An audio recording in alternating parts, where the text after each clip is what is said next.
Welcome to the Realtor Who Wines podcast. I'm Rashelle Newmyer, your hostess with the mostest, a student of life, a connector, a passionate wine enthusiast, and your local favorite guide. Join me as we explore the vibrant Pacific Northwest, savor the finest wines, and champion the spirit of entrepreneurship. Each episode, I'll sit down with inspiring guests, supporting business ownership, and uncovering the stories that make this community unique. So grab a glass of wine, settle in, and let's embark on a journey of discovery and connection together. Cheers! Hi, thank you for tuning in to the Realtor That Wines. I'm Realtor Rashelle, and I'm very excited to be here today with David Fish of Farm Vineyards.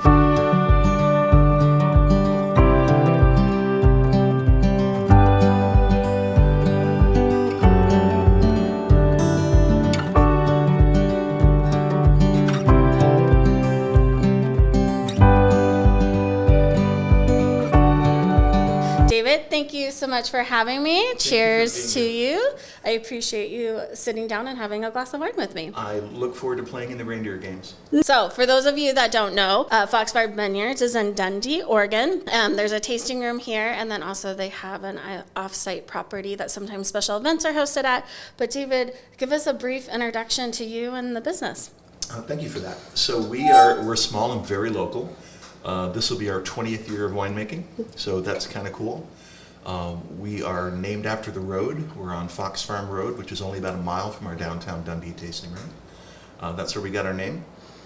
And we've been quietly making really good small batch wine for almost 20 years. They make very, very good small batch wine. I am a huge fan of Farm Vineyards, which is why I absolutely had to have David as one of my very first guests.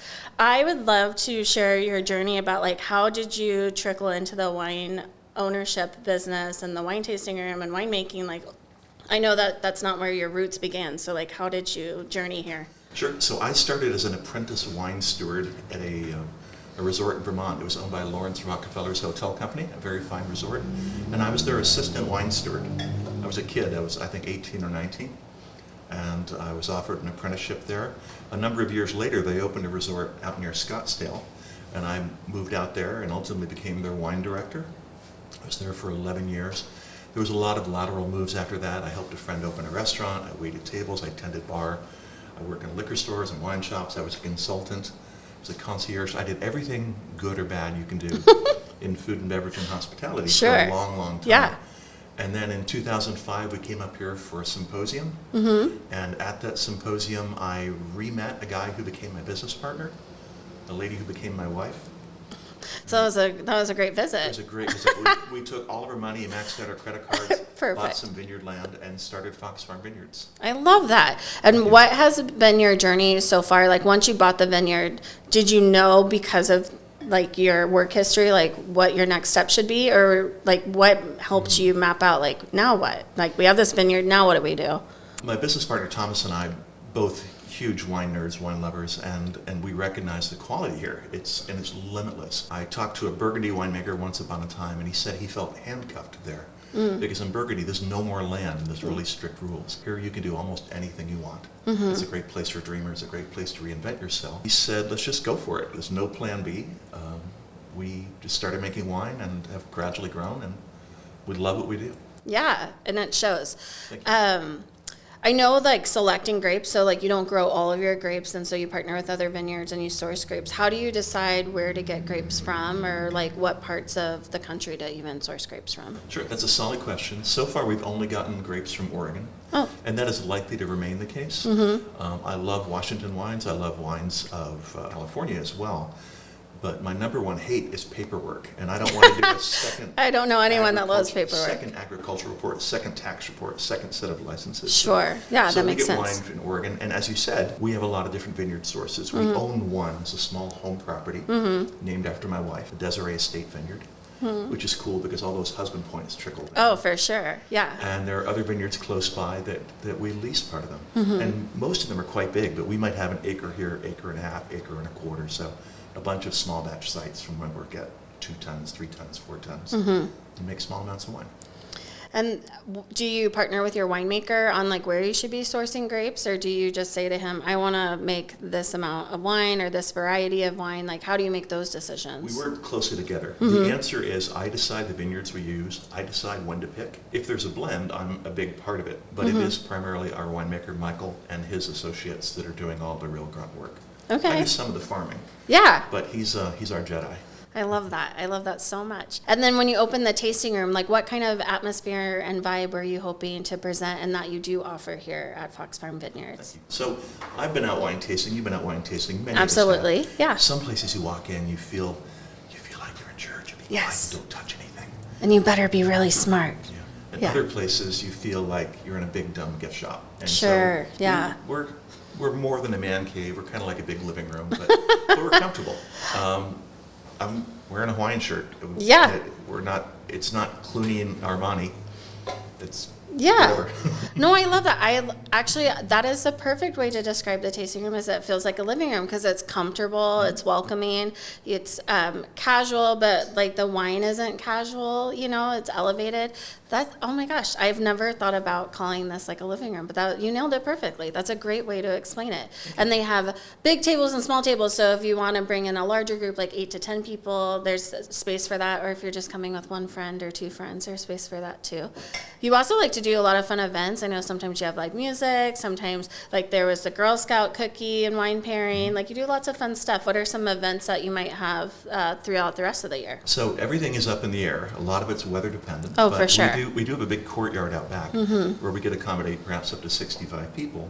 And then the barn at my house beside the vineyard, we're careful not to call it an event center because that sounds too posh. We actually call it the party barn. And that's more likely where we'd have wine club events or things like that.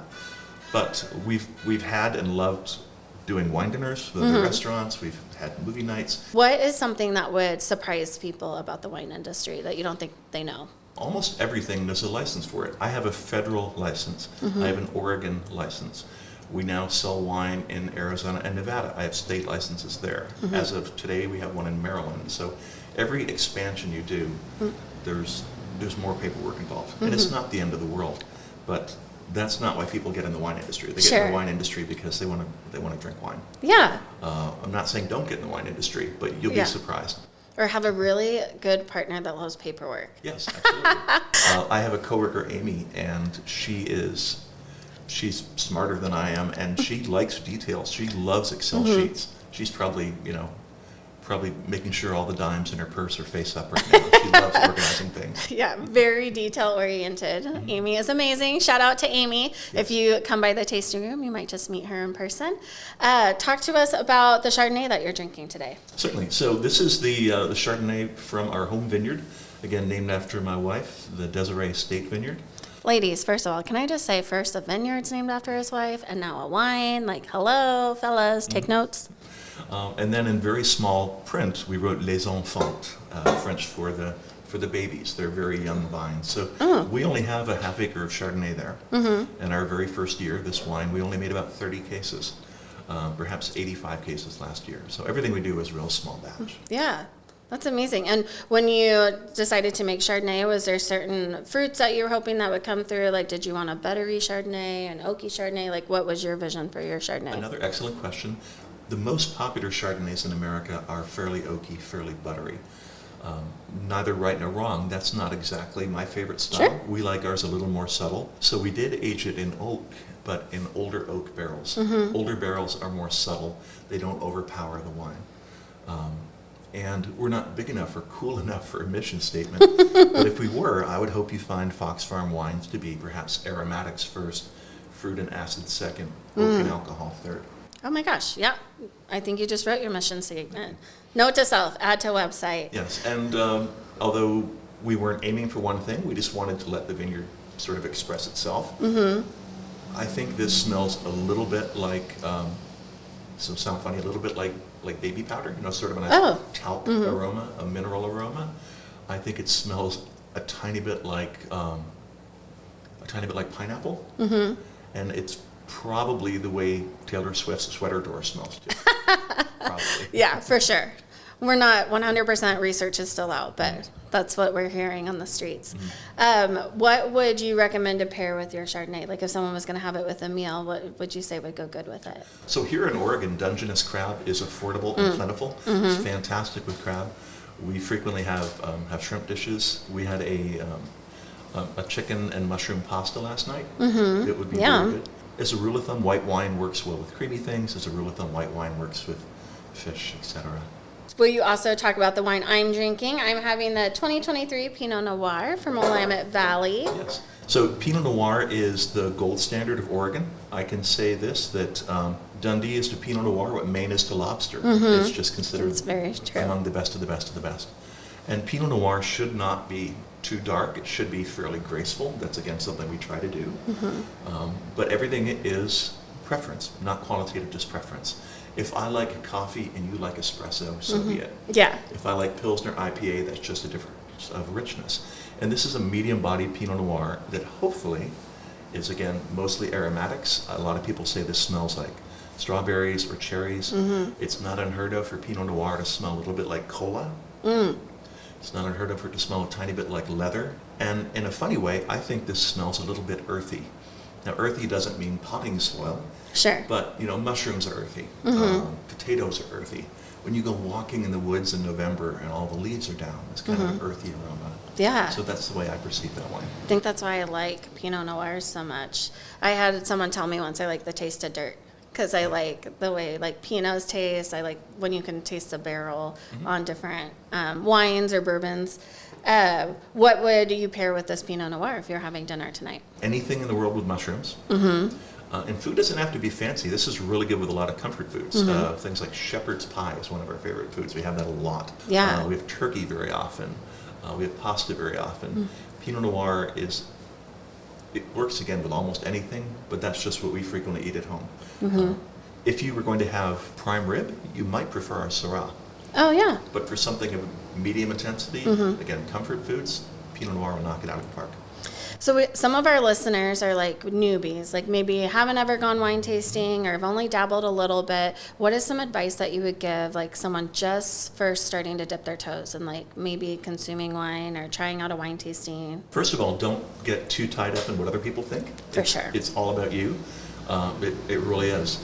Ask as many questions as you can. Not 100%, but 90% of the people doing what I do, they should love questions. They should answer questions. And if someone walked in here and said, I hate Pinot, I hate foxes, I hate mustaches and Hawaiian shirts, I'm still going to help you found the right spot. But I'm still going to help you find what you're looking for. Definitely. That does make it easier. Yeah. Ask questions. Now, this is not to be negative. This is for you to have the best experience possible. I promise I'm not scolding anybody. Sure. If you smoke cigarettes, don't smoke until after you're done with your day of tasting. For sure. That will affect your palate. I've also heard like don't put on heavy perfume because that'll affect your palate because you'll also smell your perfume when you're like grabbing your glass, or if it's like on your hand too, like lotion, that sometimes if it's too strong, Perfect example. Yeah. And there's nothing wrong with hand lotion. Yeah. Get an unscented hand lotion. Little things like that. If you're going to be snacking, absolutely be snacking. But if you said, hey, what should I have in my goodie bag for snacks? I'd say have a bagel.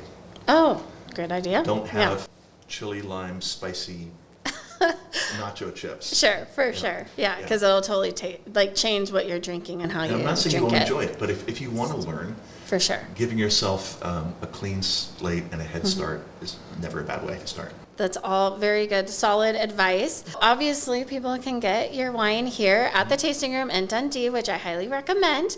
You're not in local stores here, correct? We're not in any local stores. Yes, so that's why it's a very small batch and exclusive, but come in. So things are growing. We are actually having a very good 2025 so far. Oh, great. And I expect we'll be adding a few other states. Right now we have wines in Oregon, Arizona, Nevada, and as of next week, I think, will be Maryland. We'll be growing a little bit as we go. Checking in is never a bad thing, and phoning ahead. I mean, you can call and ask hold of the owner and get... Yes, that is one thing that I love about this place. And Actually, the first time I came here, David was our host, and he did the wine tasting. We were here for, I was celebrating a birthday, actually, the first time I came, and with a bunch of girlfriends, and that was one thing I was instantly like, sign me up for the wine club membership, because I love that you're here and available, and it just makes you feel like you really truly understand the product and the love behind the product when like the owner's always around. I just love that so much. Thank you. I like being able to answer questions.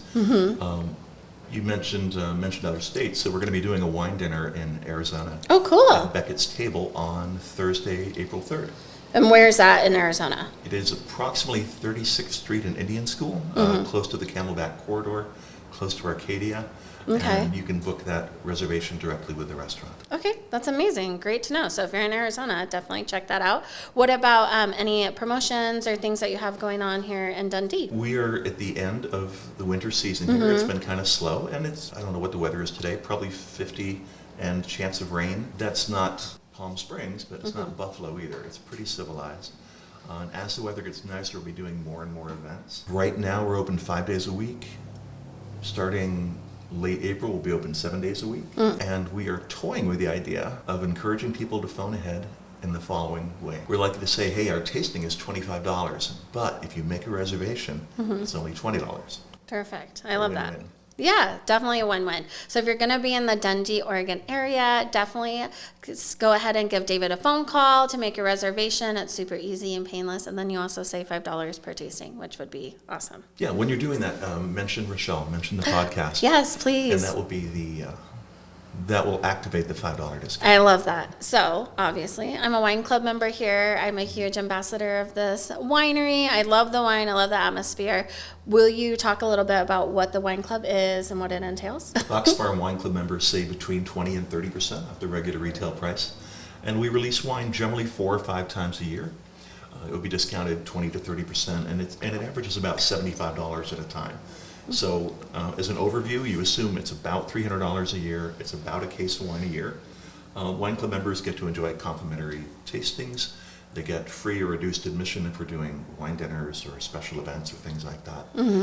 Wine club members also can use our barn as an event center, and there's no site fee. Which is awesome. Yeah. Not everybody offers that. And I can personally say that I have had an event at the barn, and it was great. And huge positive feedback from everyone that attended. How many bottles is included in the wine club membership, like each pickup? It's usually 3 bottles quarterly.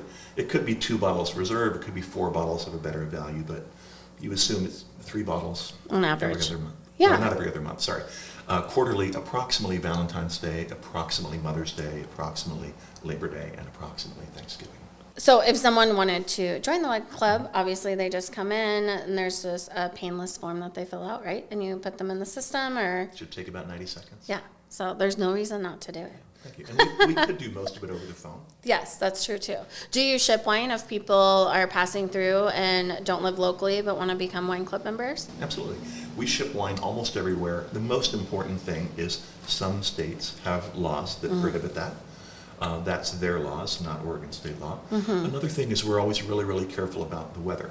I love Arizona, but I can't ship wine there in July. It'll boil. Oh, for sure. We have a club member, we're holding their wine right now because we need to ship it to Montana, and I think it's only 4 degrees in Montana today.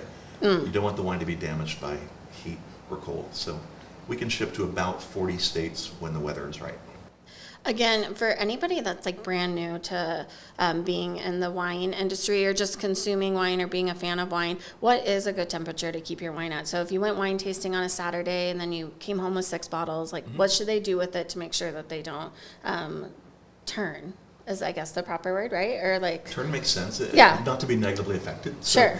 So, heat is the number one killer. So if you had a choice of storing your wine a little too warm or a little too cold, go a little too cold. So probably a perfect temperature to store wine is 58 or 60. When they came up with the term room temperature, they were talking about a hunting lodge in Germany. They weren't talking about a condo in Scottsdale. So there's a lot of inexpensive wine refrigerators. When in doubt, just throw it in your regular refrigerator. Or probably an easier thing is just stop by here every day and I'll have a bottle of wine ready for you at the right temperature. Yeah, that's easy peasy. Easy peasy, done. What about even red wines? Would you tell people to put a red wine? I know some people are like, you never put red wine in the fridge, and others are like, why not put it in the fridge? It's cool. So a fancy wine refrigerator would be at about 60 degrees. And if you were a banker, I'm using that just for traditional 9 to 5 hours, keep all your wine in the fancy wine fridge at 58 or 60 degrees. And after work, you get home, you put the white wine in the fridge, you put the red wine on the counter. By the time you feed your cat, find your favorite radio station, and check your email, the white wine's dropped 7 or 8 degrees, the red wine's gone up 7 or 8 degrees, everything's perfect. Oh my gosh, that's great advice. I love that. And then one thing too I wanted to talk about is you have screw caps, and versus corks, and I've noticed that be a tradition, or not a tradition, but a trend lately too. What was your thought process around screw caps versus corks? Sure. So screw caps have no romance whatsoever. They look a little lame. Initially, they were only on cheap wines, but much later, we realized that they are a better closure. So cork is live. Cork is a piece of tree bark, and it can be susceptible to a chemical component called trichloroanisole, or TCA6. And if your cork gets this that I call wine cooties, if it gets cork cooties, it can affect the wine. It won't hurt you. It's not poison. It just will smell weird and taste weird, and we don't want that to happen. Yeah. So the odds of that happening with a real cork, which is a piece of tree bark, is maybe 1 out of 20. The odds of it happening with one of these is maybe 1 out of 20,000. Oh wow. Okay. So you may not like the wine, and you probably won't like me, but it will not be corked. That's period. No, I like that. And then also, you don't ever risk the cork crumbling into the wine, too. Like if it's an older bottle or hasn't been stored stuff, right. You don't need to store your wine on the side anymore. If this was in a cork, and the cork was 2 inches higher, that's harder to put in the fridge. Yeah. So definitely.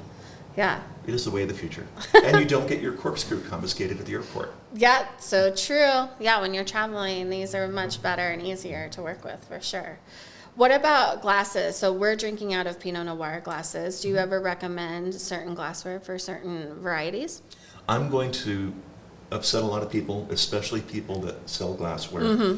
I think the glass is a less important part.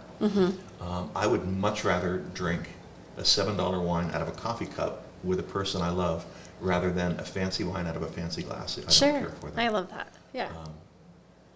I wouldn't overthink the wine glass. Anyone that is traveling to Dundee that might not know the area, what would be, and then if they stopped in and said, hey, where should we go to next? What are some of your tips and tricks of the Dundee area? Absolutely. So we are front row 35-yard line. We are right in the middle of Dundee. Yes, definitely. And you could easily walk to 12 different tasting rooms from here and probably 6 restaurants. There's a lot to see and do here. This is a great place to start your trip and or to base yourself on a trip. Probably the gold standard, unquestionably the most popular restaurant in Dundee is called the Red Hills Market. They do breakfast, lunch, and dinner. Everything they touch turns to gold. Yeah, they do make great food, and they also have a cute little shop, and then you can also buy like cheeses and meats there too that they get from local butchers and creameries. So like you can take snacks along with you throughout the day too, which is great. No, that's well spoken. They're locavores, and they are to Willamette Valley what the Oakville Grocery is to Napa Valley. Yeah, that's Locals so go true. there, visitors go there. It's a bullseye. My friends and I have this rule that if you're going wine tasting, that you do not buy wine after stop 2, because your palate might change. You might remember the wine differently. Do you have any fun rules like that if people are out wine tasting? Because we are open later, frequently people make us a rather spontaneous last minute. I can see that. And I sometimes joke that, we planned this, we planned this, we planned this.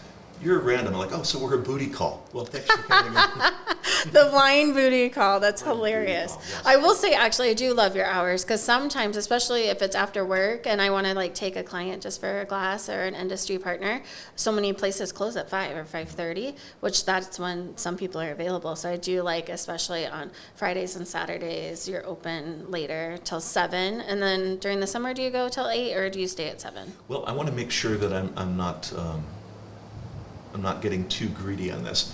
During the summer, a lot of wineries are open till 7. A lot of them are. We are open till 7 year-round. Yeah, I do love that.